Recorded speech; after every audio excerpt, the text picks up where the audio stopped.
दरवर्षीप्रमाणे उजळणी प्रशिक्षण होमगार्डचं असतंय आणि आमचं 19/11/2025 ते 26/11/2025 या काळामध्ये प्रशिक्षण चालू आहे।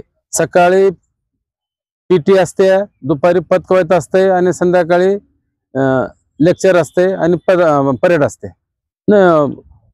आपलं अपघात काळामध्ये जर काय झालं तर त्यांना कसं वाचवावं, त्यांचा उपचार कसा करता येईल, सगळ्या बाबीचं प्रशिक्षण दिलं जातं। 140 आहेत उद्गत वर्गामध्ये, 139 पुरुष आणि 1 महिला, असे एकूण 140।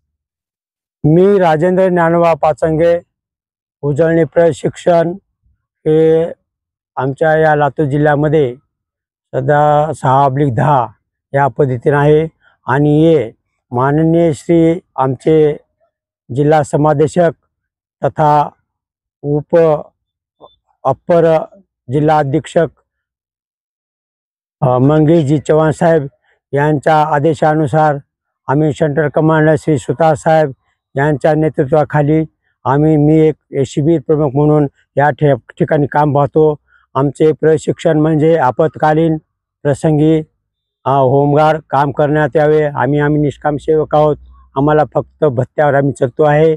आणि महत्त्वाचा मुद्दा आहे, ज्यावेळेस या आपत्कालीन संकट येतात, पूरग्रस्त असेल किंवा सुनामी असेल आणि भूकंप असेल, अशांवाने वेगवेगळ्या प्रकारचे जे काही संकट येतात, संकटकाळी एक सहकारी शासनाला म्हणून हे होमगार्ड असतात।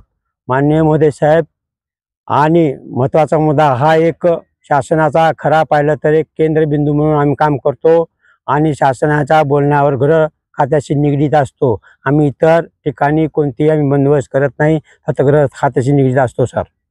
म्हणून आम्ही दर 3 वर्षाला पुनर्नियुक्ती असते आमच्या होमगार्डची, त्या अन्वये यांची पुनर्नियुक्ती झालेली व्हावी आणि यांचे दरवर्षी कॅम्प असतात।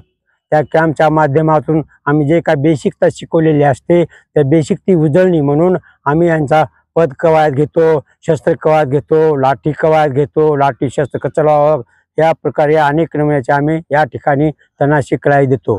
आणि रायफलचे कसे हाताळावे, रायफल कशी फायर करावी हे पण शिक्षण आम्ही शिकवून देतो।